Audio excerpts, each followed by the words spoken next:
les portes et en tout cas ouvrir les frontières avec notre partie sur Césalie et le numérique en santé en Europe. Voilà. Alors, pour voir si vous êtes vraiment réveillés, levez la main qui connaît, qui a déjà entendu parler de Césalie. Césalie.fr. Bah, c'est sympa.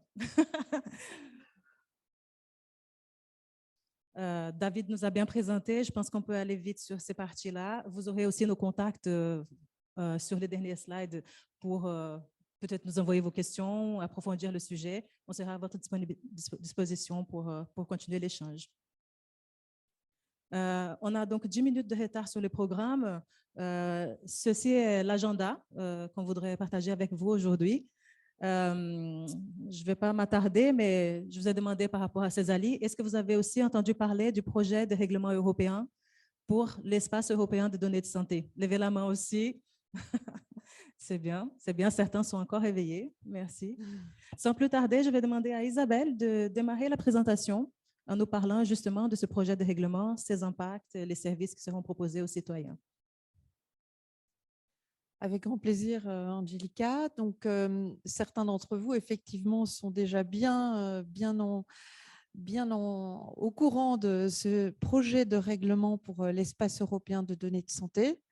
Donc, aujourd'hui, on est en train de négocier au niveau européen ce projet de règlement. Donc, c'est notre actualité et j'allais dire, c'est quelque chose qui va arriver, si ce n'est demain, en tout cas après-demain, ça va être assez rapide. Et ce projet de règlement va pour la première fois réellement structurer en fait le numérique en santé à l'échelle européenne. Alors, vous le voyez sur le slide, à droite, il a deux parties, ce qu'on appelle l'utilisation primaire des données de santé, c'est-à-dire le parcours de soins du patient. Donc, l'idée, c'est de partager au niveau européen les documents du parcours de soins. Et la deuxième partie concerne la réutilisation des données à des fins de recherche, d'innovation et de politique publique.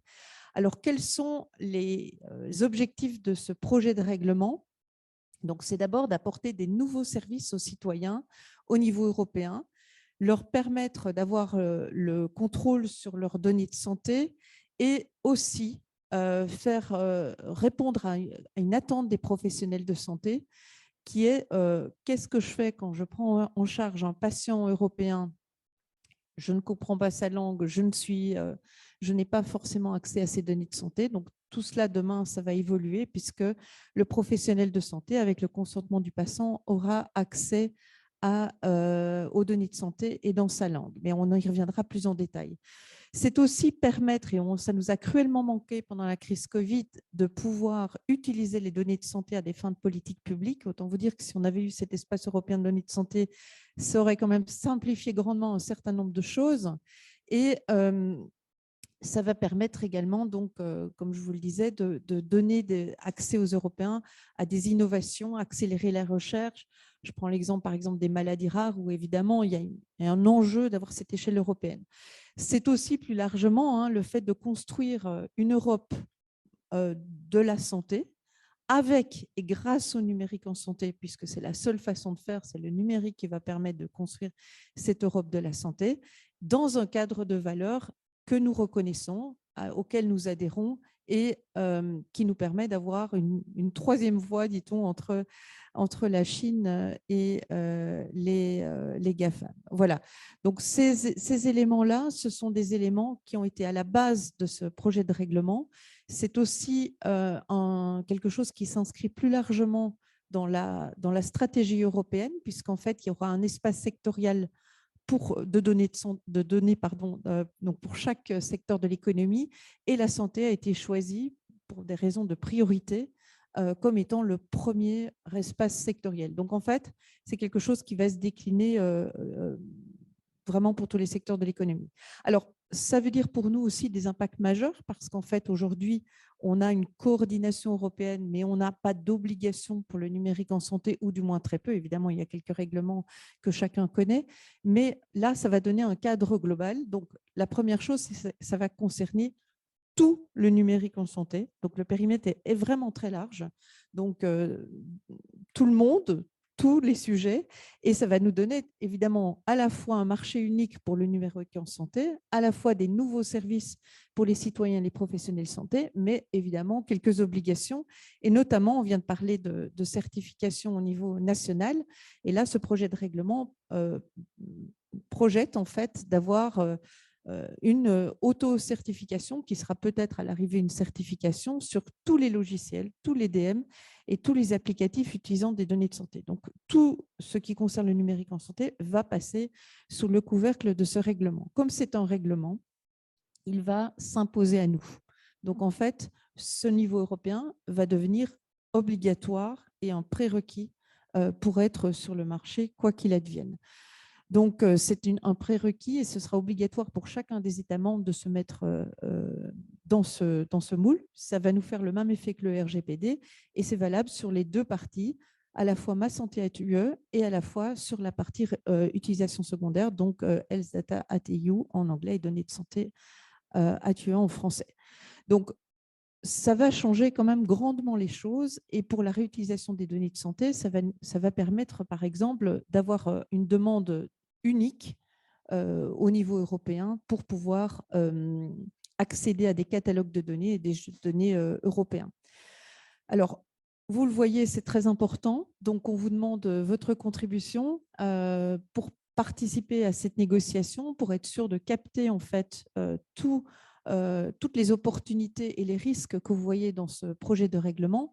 Donc, nous vous invitons, si vous ne l'avez pas encore fait, à participer à la concertation qui restera ouverte pendant toute la durée de la concertation sur participer @isanté.gouv.fr. Et pour ceux qui ont besoin de séances de rattrapage, on a fait 4 webinaires qui sont encore disponibles sur le site de l'ANS où vous pouvez regarder différents aspects de ce projet de règlement qui est donc très vaste. On peut passer, je crois, à la slide suivante.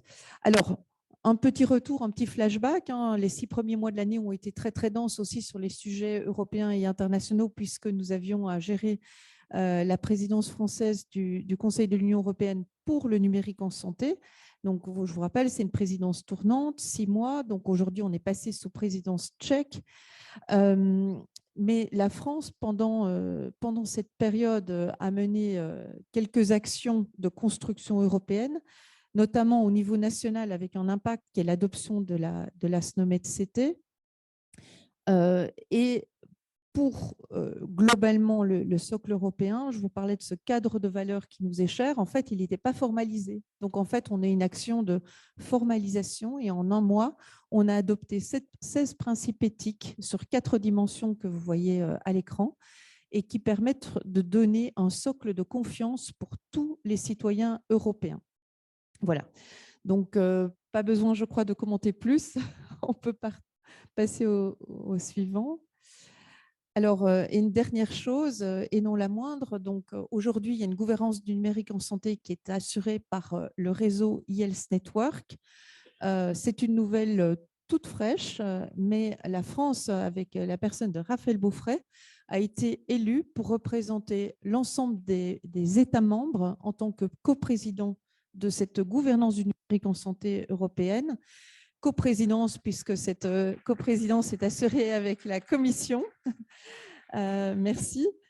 Donc, on en est très heureux puisque vous le voyez bien, c'est une période très critique. Cette nouvelle gouvernance qui va s'installer avec l'adoption du règlement européen va faire disparaître le réseau eHealth Network, mais ça va être remplacé par quelque chose d'en principe beaucoup plus solide encore. Donc, on va gérer cette période de transition aux côtés de la Commission et on en est vraiment très, très heureux.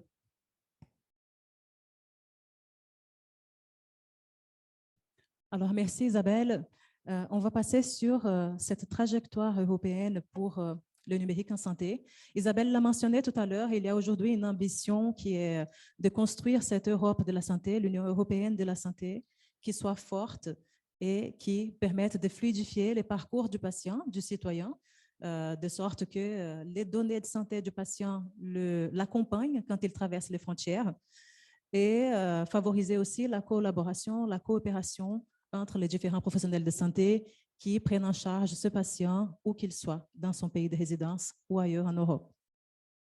Donc, depuis plus de 20 ans, l'Europe participe, par exemple, en cofinançant des programmes et différentes initiatives pour atteindre ces objectifs-là que je viens de mentionner.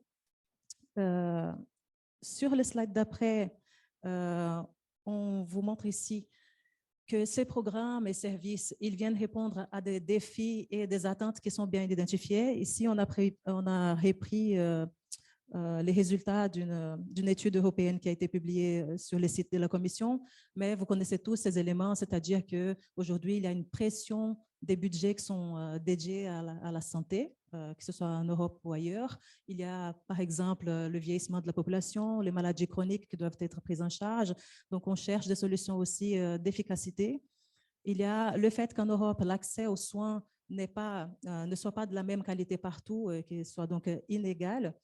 Et tout le monde connaît cette pénurie de professionnels de santé. Ce sont des grands défis pour les années à venir, sachant qu'à côté de ça, on a aussi des fortes attentes des patients citoyens en Europe, par exemple d'avoir accès à ces données de santé et pouvoir aussi les contrôler, savoir qui peut y accéder ou pas, quand. Les patients, ils disent qu'ils sont prêts à partager leurs données dans la mesure où on respecte des principes de sécurité et de confidentialité. C'est pas non plus une surprise. Et le patient souhaite de la même manière pouvoir donner un feedback, faire son retour sur le traitement et les soins qu'il a reçus. À côté, je ne vais pas m'attarder, mais ce sont par exemple des potentiels bénéfices que le numérique en santé peut apporter à tout cet écosystème professionnel de santé, patients, citoyens. Donc, on disait que depuis plus de 20 ans, l'Europe investit pour de nouveaux services dans le domaine de la santé numérique. Ici, on vous a juste noté quelques jalons plutôt juridiques, directive soins transfrontaliers qui a mis en place aussi l'e-Health Network, qui est cet organe de gouvernance dont la France assure la coprésidence à partir de maintenant. Règlement aussi pour l'identification numérique et le RGPD que nous connaissons tous. Sinon, on a 3 grandes étapes qui sont représentées par ces flèches en bas de la diapo. Avant 2014, on était plutôt en train de travailler sur des expérimentations. Ensuite, on a mis en place des infrastructures pérennes, sécurisées. Et depuis 2019, partout en Europe, on est en train de déployer des services qu'on va vous présenter tout à l'heure.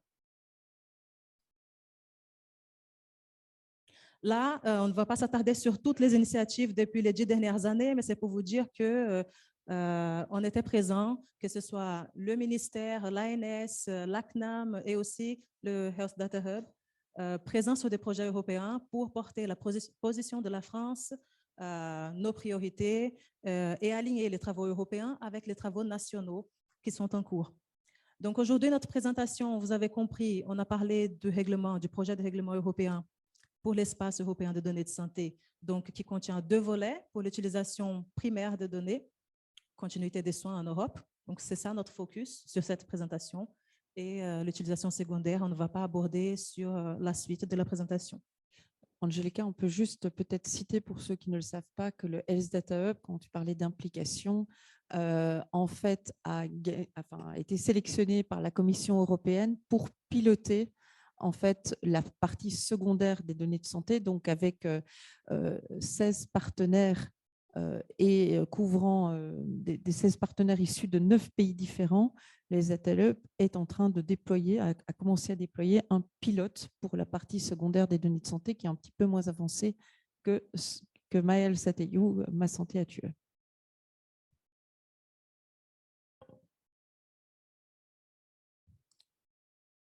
Si c'était un peu plus rapide, je voudrais juste vous montrer ici que sur les schémas qui est à droite, quand on parle de Ma Santé à Tueux et du Health Data à Tueux, aujourd'hui, effectivement, sur la partie utilisation secondaire de données, il y a ce pilote qui est porté par le HDH. Et de notre côté, donc aujourd'hui, on va se concentrer sur Ma Santé à Tueux et un service qui s'appelle Césali que nous avons mis en place en France. Et donc, c'est quelque chose qui est déjà opérationnel. Donc, pour l'utilisation secondaire, on est en phase pilote. Sur l'utilisation primaire des données de santé, on est opérationnel avec un service qui est déployé en France, par exemple, depuis 2021 et déployé dans d'autres pays depuis 2019.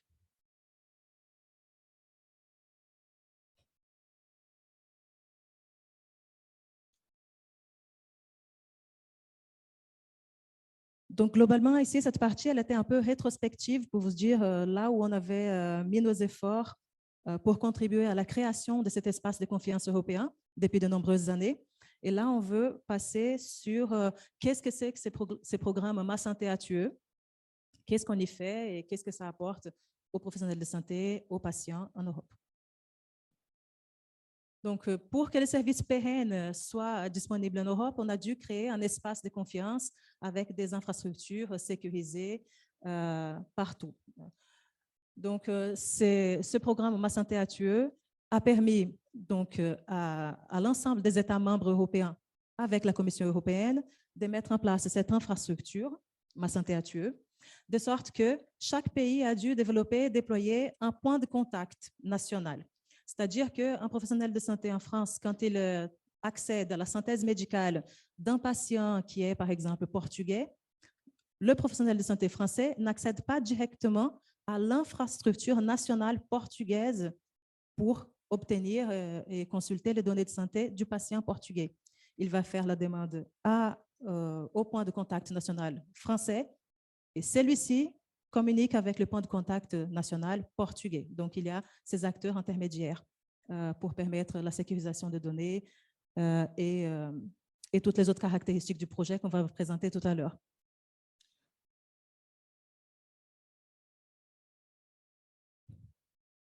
Donc, je vous parlais des services qui sont déjà opérationnels au sein du programme Ma Santé à Thieu.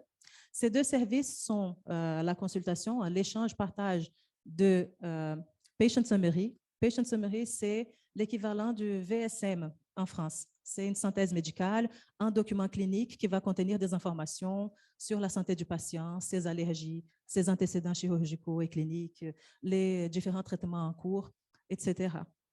Donc, c'est celui qu'on déploie en France et on va les présenter plus en détail tout à l'heure.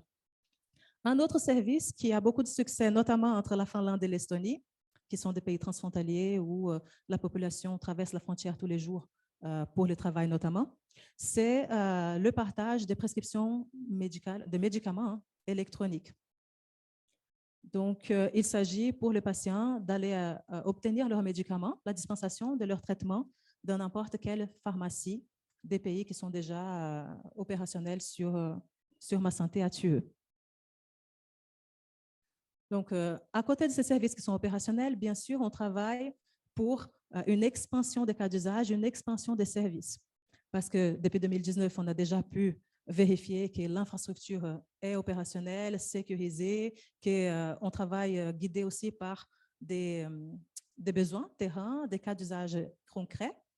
Et l'idée maintenant, c'est de faire en sorte que d'autres documents du parcours de soins soient aussi partagés, bien sûr, toujours en pensant à offrir une meilleure qualité de soins aux citoyens patients.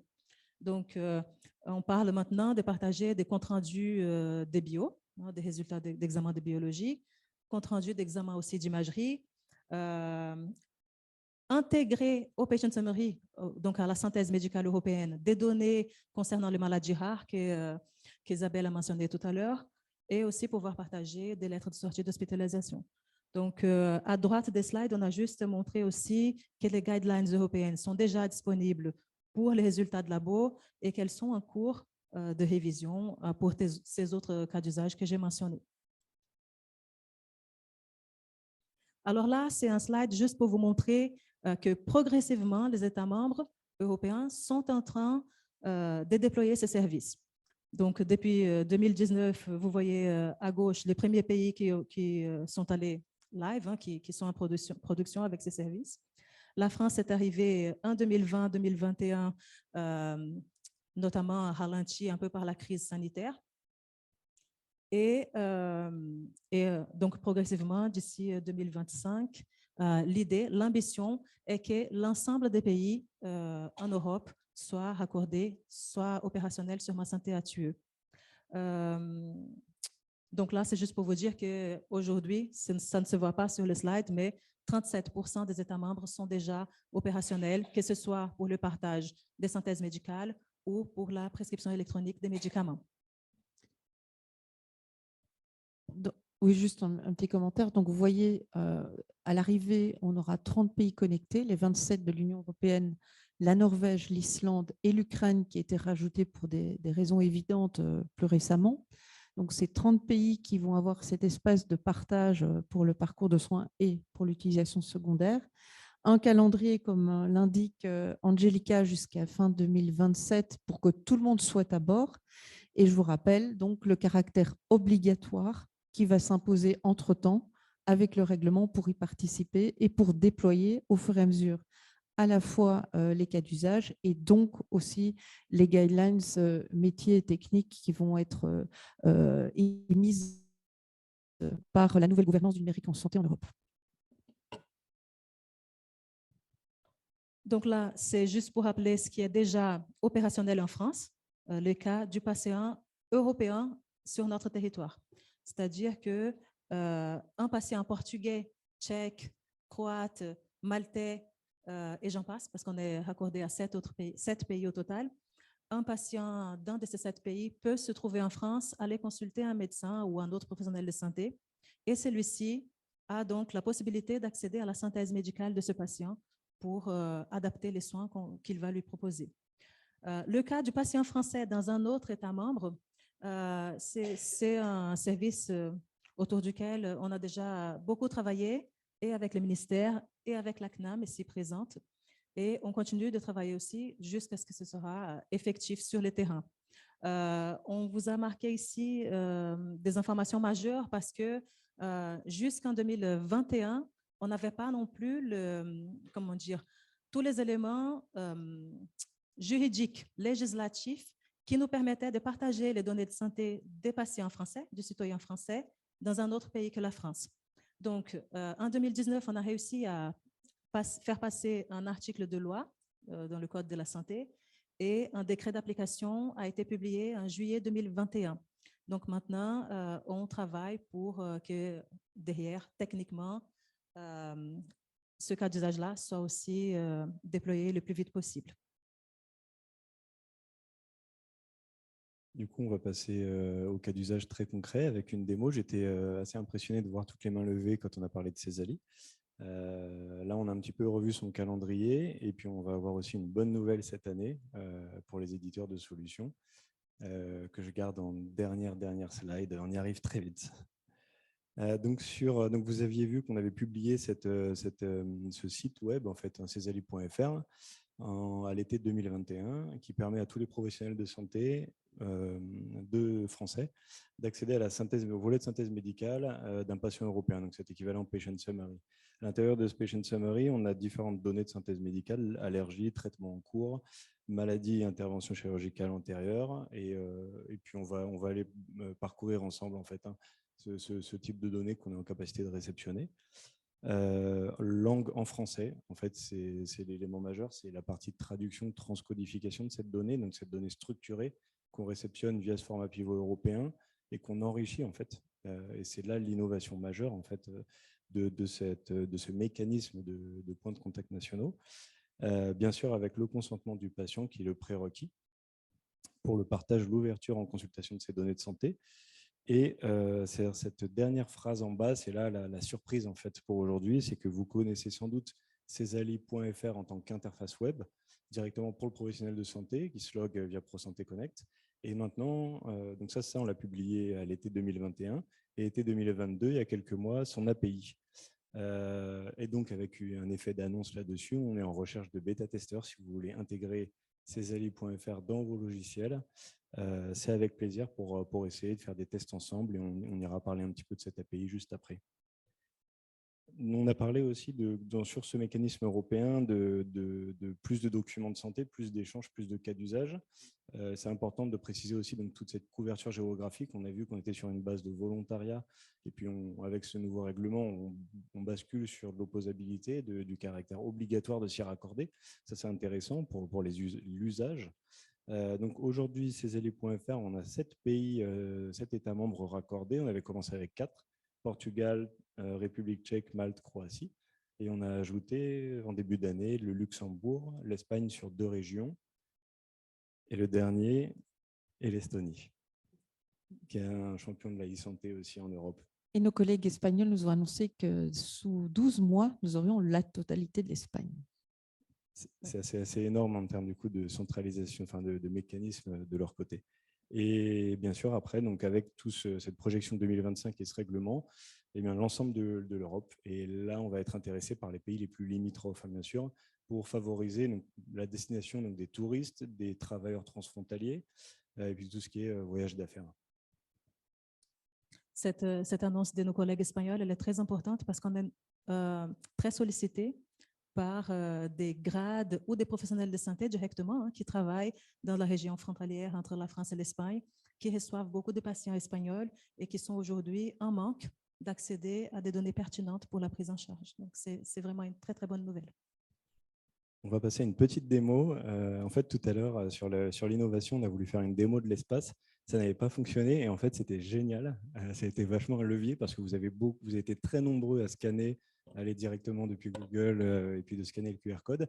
Donc, peut-être qu'elle ne passe pas, la démo. Et si elle ne passe pas, ce n'est pas grave. Vous pourrez aller sur Industriel, sur l'espace Césalie. Et sinon, c'est une démo un petit peu différente. On va essayer de la mettre. On a déjà... Je pense que ça va fonctionner. Alors là, on est du point de vue, donc ça reste, c'est pas l'API, c'est l'interface cesali.fr. On est le professionnel de santé français et qui reçoit par exemple un patient portugais qui a eu un pépin de santé, par exemple, là où on pourrait dans le cas d'usage en pharmacie, et j'ouvre, je demande en fait, je vais essayer d'aller chercher sa consultation de données depuis mon navigateur web. Donc on peut lancer, ça c'est l'interface disponible sur cesali.fr. Tout en bas à gauche, vous avez peut-être un petit bouton play. Ça marche pas? Ah bon, je suis quand même un petit peu déçu pour le coup. Alors du coup, rendez-vous sur le portail industriel. Dedans, vous allez dans la liste des produits et services et on va voir cesali.fr. Il y a quelques pages en fait qui vont s'afficher derrière ça. C'est donc le professionnel de santé français se connecte via ProSanté Connect, rentre dans une liste déroulante des différents pays raccordés.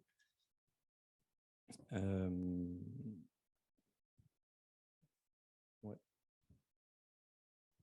Donc sélectionne en fait le pays de nationalité hein, du patient qui est en face de lui. Donc 7 pays à l'heure actuelle. Et puis rentre son trait d'identité. Il n'y a pas de d'ID européen en fait encore commun. Ça veut dire que chaque État membre nous propose un trait d'identité un petit peu différent, que ce soit une carte régionale de sécurité sociale, un numéro de passeport. Ce sera amené à évoluer évidemment avec l'identité numérique européenne qui est en train de se déployer, bien sûr. Exactement. Et là-dessus, en fait, on peut lancer les différentes requêtes pour consulter la donnée transfrontalière. Ça veut dire que, par exemple, dans le cas du Portugal, notre point de contact va aller directement toquer au Portugal dans la base de données. En fait, plutôt qu'il va demander la consultation de la donnée du volet de synthèse médicale. Et puis, on va l'afficher, on va récupérer le document, donc le fichier PDF d'origine. Et puis, on va surtout récupérer sa donnée structurée sur laquelle on va appliquer tout un catalogue de traduction et de transcodification. Alors, du coup, là, on est sur une vidéo filmée l'année dernière. Donc, vous allez voir, ça a un petit peu changé depuis. On a bien ProSanté Connect ici. Là, je faisais une authentification avec la ICPS. Donc, en fait, je fais l'OTP sur mon mobile.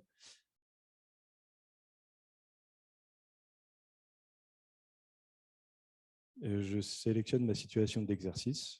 Ici, mon cabinet individuel. Pays de résidence. Donc, à l'époque, là, sur cette vidéo, on a 4 pays. Peut-être on a un questionnaire, 3 nouveaux pays depuis. Je ne sais pas si vous vous en souvenez. On sélectionne le Portugal. Ici, donc simplement des données d'une carte d'identité pour identifier ce patient. Donc là, je suis avec le patient, je rentre cet identifiant. Je lance ma requête. Ici, je vais réceptionner l'ensemble de ses traits d'identité.